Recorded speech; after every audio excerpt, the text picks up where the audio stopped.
Hello friends, आज की virtual class की इंग्लिश सीरीज़ में मैं अर्चना अली आपका स्वागत करती हूँ। बच्चों, आज की हमारी एक्सपर्ट श्रीमती संगीता सक्सेना, जो कि आपके लिए जाना पहचाना चेहरा है और जिनके लेक्चर्स बहुत ही प्रभावशाली रहे हैं और उन्होंने बहुत ही इफ़ेक्टिवली, बहुत प्रभावशाली ढंग से आपको समझाया है, मैं उनका स्वागत करती हूँ। संगीता जी, और आज का लेक्चर हम स्टार्ट करें इसके पहले मैं संगीता जी से एक प्रश्न करना चाहती हूँ कि Sangeeta ji, do you come regularly to these lectures? Yes, I do come regularly to this class. अरे, आपने बड़ा ज़ोर दे के कहा कि यू डू कम, इसका क्या मतलब हुआ? वो तो हमें मालूम है कि आपके लेक्चर्स बहुत प्रभावशाली हैं। अच्छा, मैं समझ गई। आप हमारे बच्चों को आज हमारे सेंटेंसेस को किस ढंग से प्रभावशाली बनाया जा सकता है, उसके बारे में शायद आप बताना चाह रही हैं। जी बिल्कुल। तो संगीता जी का मैं स्वागत करती हूँ। छात्रों, आज हम आपको बताएंगे कि वाक्यों को एम्फेटिक कैसे बनाया जाता है। आपने देखा होगा कि जब हम बात करते हैं, वाक्यों को लिखते हैं, तो वाक्यों को साधारण तरह से भी कहते हैं और कभी कभी हम अपनी बात में विशेष प्रभाव उत्पन्न करना चाहते हैं, हम जोर देकर कहना चाहते हैं। तो इस तरह वाक्यों को कैसे बनाते हैं, क्या उनमें परिवर्तन करने पड़ते हैं, क्या सावधानियां रखनी है, इसके बारे में हम आज आपको जानकारी देंगे। Students, I want to tell you that we can make sentences emphatic by using do, does and did, and I do hope that this lesson can be very helpful to you. देखिए विद्यार्थियों, मैं सबसे पहले आपको एक वाक्य लिखकर बताती हूँ, आप ध्यान से देखिए। She tells lies, वह झूठ बोलती है। She does tell lies, वह झूठ बोलती ही है। दोनों वाक्यों में अर्चना जी कुछ परिवर्तन है, फर्क है। जी हाँ, यानी पहला सेंटेंस आपने जो बताया कि शी टेल्स लाई, और उसको बहुत प्रभावशाली बनाने के लिए आपने उसमें यूज़ किया शी डज टेल्स लाई। जी, इसी तरह का एक वाक्य और देखिए बच्चों। प्लीज विजिट अस, कृपा करके हमारे घर आए। प्लीज डू विजिट अस, कृपया हमारे घर जरूर आए। दोनों वाक्यों में अभिव्यक्ति में थोड़ा सा फर्क है। पहले वाक्य में शी टेल्स लाइज, वह झूठ बोलती है, और दूसरे वाक्य में हमने जब डज लगाया, शी डज टेल लाइज, वह झूठ बोलती ही है। उसके बाद एक और उदाहरण हमने आपको दिया, प्लीज विजिट अस, कृपया आइए, हमारे मिलने आइए। Please do visit us, please हमसे मिलने ज़रूर आइए। तो जब हमें अपनी बात को आप तक बहुत ज़ोर देकर पहुंचाना था, तो हमने डज का और डू का प्रयोग किया इन वाक्यों में। आइए देखें इन वाक्यों में डू, डज, डिड का प्रयोग किस तरह से करते हैं और क्या क्या सावधानियां उन वाक्यों को करने में रखनी चाहिए। छात्रों, do, does and did are the helping verbs of present indefinite and past indefinite tenses respectively. They are used in accordance to the subject to which they agree. But to create an effect, emphatic effect, these do, does and did are used in affirmative sentences also. Normally, do, does and did, these helping verbs are used to make the sentence negative or interrogative. But when in an affirmative sentence we use do, does or did, it means that the sentence has an special effect. We are making the sentence emphatic. Sangeeta ji, मैं ये चाहूँगी कि आप हमारे बच्चों को थोड़ा हिंदी में और क्लियर करें कि जिससे कि हमारे बच्चे और अच्छे से समझ सकें, तो जी प्लीज़। बिल्कुल। बच्चों, सामान्यतः हम सकारात्मक वाक्य में डू, डज का और डिड का प्रयोग प्रेजेंट इंडेफिनिट और पास्ट इंडेफिनिट टेंसेस में नहीं करते हैं। प्रेजेंट इंडेफिनिट में हम वर्ब के फर्स्ट फॉर्म का प्रयोग करते हैं और पास्ट इंडेफिनिट में हम वर्ब के सेकंड फॉर्म का प्रयोग करते हैं। डू, डज और डिड का प्रयोग वाक्यों को नेगेटिव अर्थात नकारात्मक बनाते समय या प्रश्नवाचक अर्थात इंटेरोगेटिव बनाते समय करते हैं, लेकिन सकारात्मक वाक्यों को जब हमें एम्फेटिक बनाना होता है तब हम उनमें भी डू, डज और डिड का प्रयोग करते हैं। जी, तो अब हमारे बच्चों को बहुत अच्छे से क्लियर हो गया होगा कि किसी भी सेंटेंस को प्रभावशाली या इफ़ेक्टिव बनाने के लिए डू, डज और डिड का प्रयोग किया जाता है। जी संगीता जी। छात्रों, मैं आपको डज का प्रयोग किस तरह और कहाँ करेंगे एक एक करके हम आपको बताते हैं। कृपया ध्यान से देखिए। डज, जब हम डज का प्रयोग करके सेंटेंस एम्फेटिक बनाएंगे तो क्या उस सेंटेंस का क्रम रहेगा, क्या स्ट्रक्चर रहेगा, देखिए प्लीज। सबसे पहले वाक्य में सब्जेक्ट कौन सा, थर्ड पर्सन एंड सिंगुलर। छात्रों ये ध्यान दीजिए कि सब्जेक्ट जब थर्ड पर्सन सिंगुलर होगा तब हम उसके साथ डज का प्रयोग करेंगे और डज के बाद फर्स्ट फॉर्म ऑफ वर्ब जो कि प्रेजेंट टेंस की वर्ब कही जाती है उसका प्रयोग करेंगे। ये स्ट्रक्चर जो है सब्जेक्ट, यदि वो थर्ड पर्सन एक वचन है तो उसके साथ डज और उसके बाद फर्स्ट फॉर्म ऑफ वर्ब का प्रयोग करेंगे जब हमें वाक्य को, सकारात्मक वाक्य को एम्फेटिक बनाना होगा। संगीता जी, मैं ये चाहूँगी कि आप हमारे बच्चों को अगर एग्जाम्पल से समझाएं तो वो ज़्यादा उनको समझ में आएगा। जी बिल्कुल, आपकी सलाह पे अमल करती हूँ मैं। तो देखिए छात्रों, एक उदाहरण के माध्यम से इस बात को स्पष्ट करती हूँ। जो वाक्य हमने आपको पहले बताया था उसी वाक्य में अब हम इस स्ट्रक्चर को अप्लाई करके देखते हैं। She tells lies. हमें अब इस वाक्य को, ये वाक्य किस तरह का है अर्चना जी? ये वाक्य सकारात्मक एफर्मेटिव वाक्य है। अब हमें इस वाक्य को एम्फेटिक बनाना है तो हम क्या करेंगे, स्ट्रक्चर के आधार पर इस वाक्य को बनाएंगे। सबसे पहले सब्जेक्ट क्या है? शी। शी थर्ड पर्सन है और सिंगुलर है, इसलिए इसके बाद हम क्या रखेंगे? Does.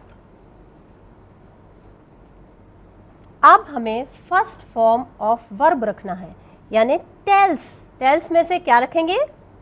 Tell. She does tell and then the object lies. वाक्य बन गया हमारा She does tell lies। एक एफर्मेटिव वाक्य को She tells lies को हमने एम्फेटिक बनाया does का प्रयोग करके और वो बन गया She does tell lies। अर्चना जी, मेरे विचार से बच्चों को डज का प्रयोग तो अच्छे से समझ में आ गया है। आपकी आज्ञा हो तो हम आगे बढ़े। जी जी बिल्कुल। छात्रों, अभी आपने डज के प्रयोग से वाक्य को किस तरह एम्फेटिक बनाते हैं ये देखा। अब आइए देखें कि डू का प्रयोग वाक्यों को एम्फेटिक बनाने में किस तरह से किया जाता है। डू का भी सबसे पहले हम एक स्ट्रक्चर आपको बताते हैं कि डू का प्रयोग कहाँ करना है और किस प्रकार के सब्जेक्ट के साथ करना है। सबसे पहले सब्जेक्ट। छात्रों, सब्जेक्ट का ध्यान देना बहुत ज़रूरी है। सब्जेक्ट एक वचन है, बहुवचन है, फर्स्ट पर्सन है, सेकंड पर्सन है या थर्ड पर्सन है, तीनों का ध्यान रखना हमको बहुत आवश्यक है। उन्हीं के अनुरूप हम सही हेल्पिंग वर्ब का प्रयोग कर सकेंगे। सब्जेक्ट यदि वह फर्स्ट और सेकंड पर्सन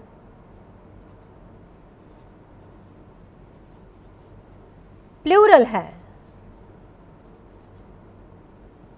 या थर्ड पर्सन प्लूरल है तो हम इनके साथ डू हेल्पिंग वर्ब लगाएंगे और उसके बाद फर्स्ट फॉर्म ऑफ वर्ब का प्रयोग करेंगे। सबसे पहले हम सब्जेक्ट देखेंगे। सब्जेक्ट फर्स्ट या सेकंड पर्सन प्लूरल है या सिंगुलर है, दोनों हो सकते हैं। सिंगुलर भी हो सकता है फर्स्ट पर्सन और प्लूरल भी हो सकता है सेकंड पर्सन, प्लूरल सिंगुलर दोनों हो सकते हैं। लेकिन थर्ड पर्सन प्लूरल यदि है तो हम उसके साथ डू का प्रयोग करेंगे और डू के बाद फर्स्ट फॉर्म ऑफ वर्ब लिखेंगे।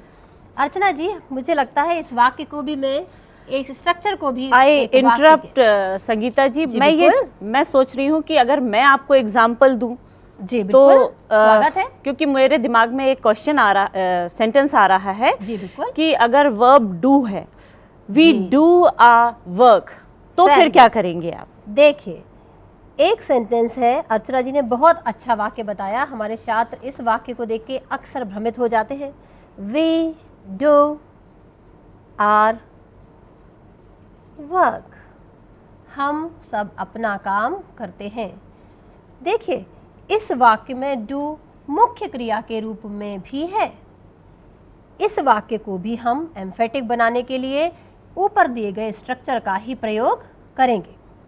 यानी सबसे पहले सब्जेक्ट लिखा हमने वी, सब्जेक्ट हमारा फर्स्ट पर्सन प्लूरल है, इसलिए इसके बाद हम हेल्पिंग वर्ब लिखेंगे डू, और जो हमारी मुख्य क्रिया थी डू, उसका फर्स्ट फॉर्म भी डू होता है, तो हम डू फिर से लिखेंगे।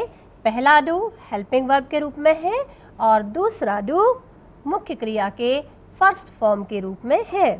We do our work.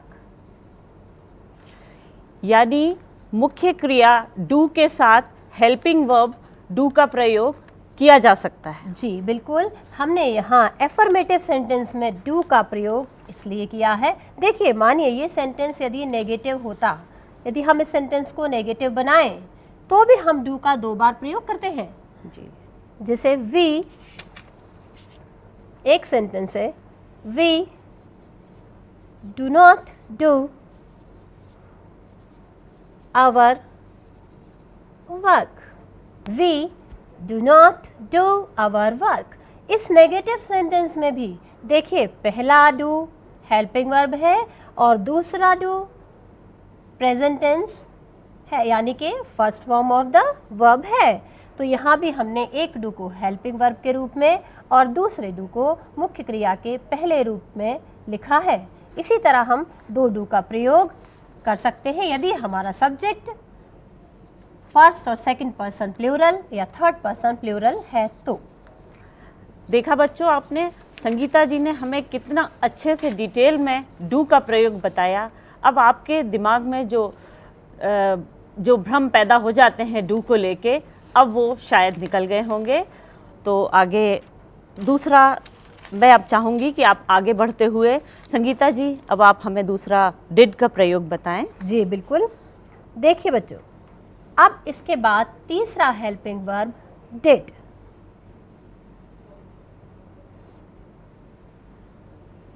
Did का स्ट्रक्चर क्या होता है, पहले हम वो देखते हैं। सब्जेक्ट सबसे पहले सब्जेक्ट किसी भी पर्सन का हो सकता है, any person of any number, any person और एनी नंबर।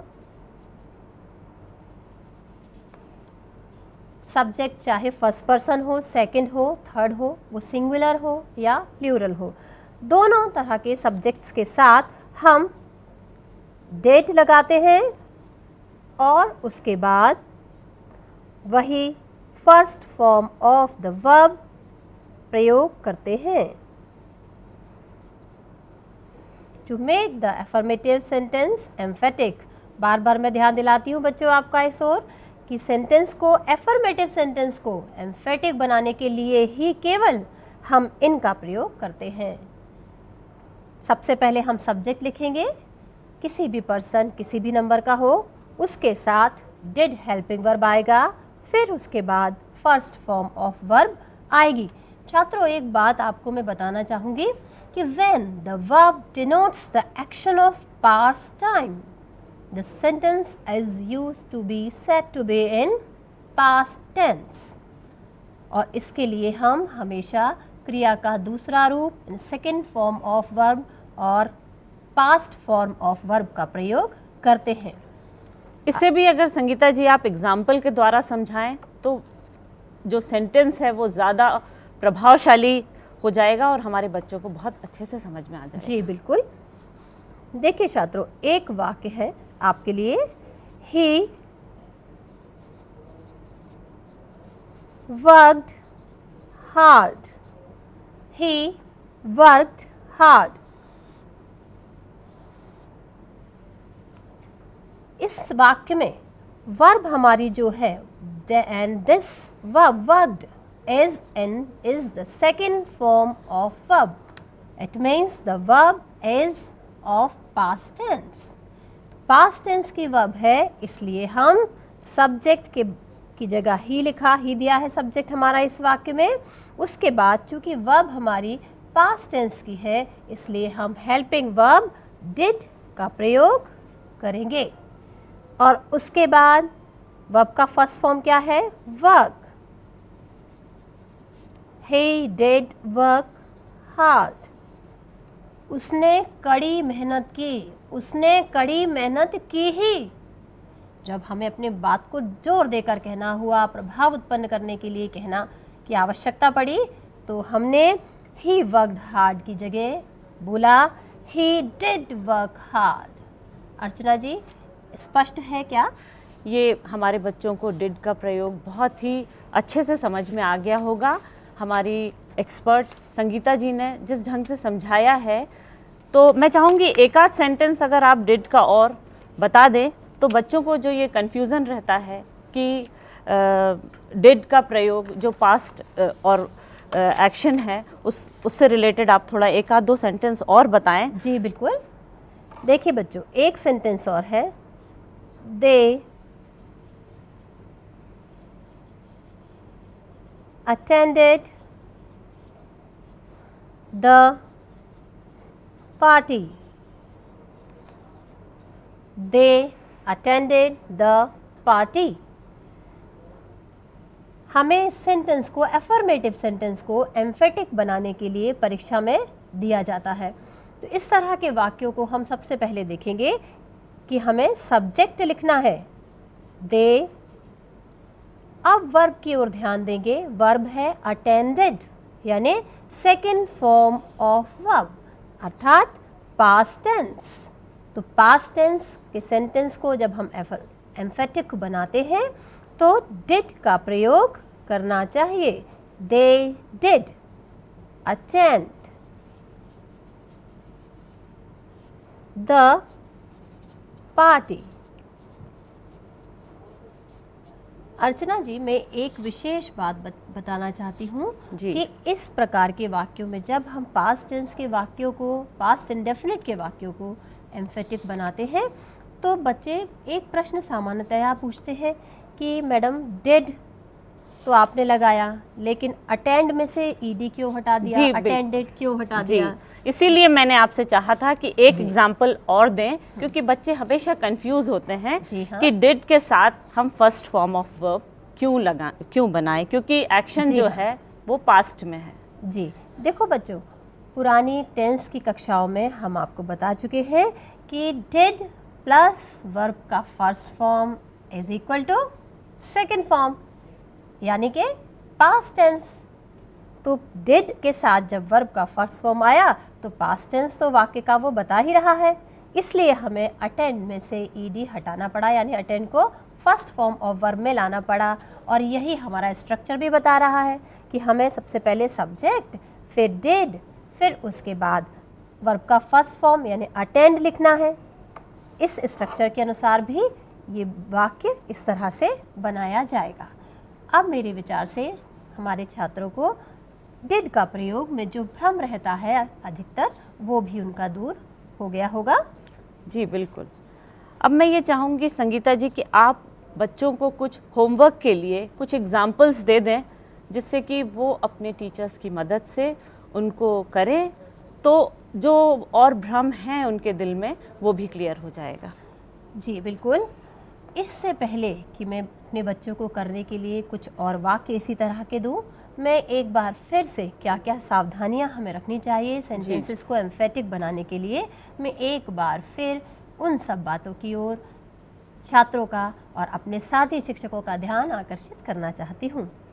छात्रों, पहली बात है do, does and did are the helping verbs of present indefinite and past indefinite tense.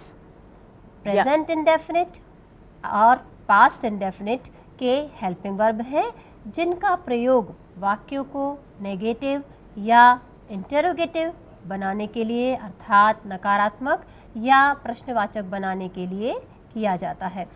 किंतु जब सकारात्मक वाक्यों को, एफर्मेटिव सेंटेंसेस को एम्फेटिक बनाना हो, तब भी हम इन डू, डज या डिड हेल्पिंग वर्ब्स का प्रयोग प्रेजेंट इंडेफिनिट के एफर्मेटिव और पास्ट इंडेफिनिट के एफर्मेटिव सेंटेंसेस में करते हैं।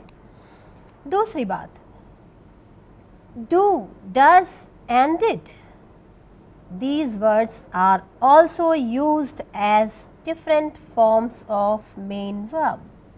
मुख्य क्रिया के अलग रूपों के में भी इनका प्रयोग किया जाता है। जैसे कि एक उदाहरण हमने आपको दिया था कि we do our work, we do our work।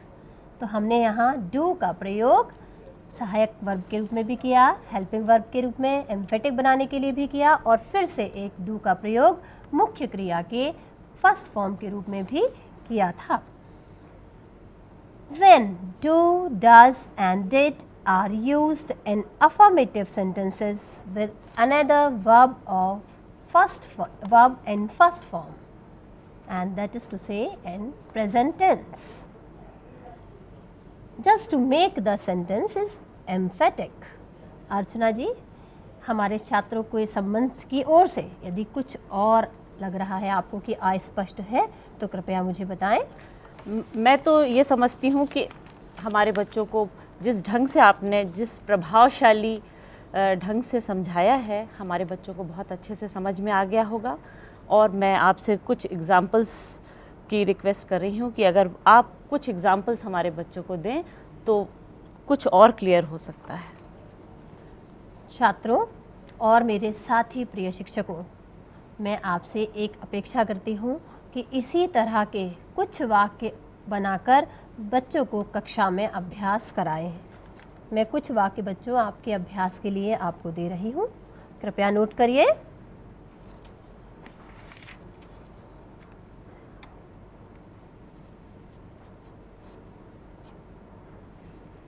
First sentence is I wish you success. I wish you success. Second, birds flew in the sky. Birds flew in the sky. Next is please wait for me. Please wait for me. Next is Sita sings beautifully. Sita sings beautifully. One more sentence. They bought some fruits. They bought some fruits. ये कुछ वाक्य हैं बच्चों जो आप अपनी कक्षा में अपने साथ शिक्षकों की सहायता से हल करें, और मैं अपेक्षा रखती हूँ कि हमारे साथी शिक्षक बच्चों को इस विषय को एक बार और अच्छे से समझाएंगे। इन्हीं बिंदुओं, जिन बिंदुओं का ध्यान रखना है बस उनके अनुसार बच्चों को बताएंगे, और मेरी उम्मीद करती हूँ मैं ऐसा। आई डू होप, मैं फिर से एक बार कहूँगी, आई डू होप, मुझे तो विश्वास है ही कि बच्चे इस तरह के वाक्यों को अच्छी तरह से परीक्षा में कर सकेंगे। अर्चना जी, मैं एक बात बताना चाहूँगी कि सेंटेंसेस को एम्फेटिक बनाना लगभग हर वर्ष परीक्षा में आता है। जी जी, हर सेट में आता है, तो यह हमारी परीक्षा का प्रश्न पत्र का एक बहुत ही महत्वपूर्ण हिस्सा है। इस पर छात्र को विशेष ध्यान देने की आवश्यकता है। मेरी भी हमारे शिक्षक साथियों से अनुरोध है कि अगर वे बच्चों को कुछ एक्सरसाइज इसी तरह की और दें तो अभ्यास से काफ़ी कुछ जो उनके दिल में भ्रम रह जाते हैं वे दूर हो सकते हैं। इसी के साथ हम आज जो इतना इम्पोर्टेंट क्लास थी उससे विदा लेते हैं। नमस्कार। नमस्कार।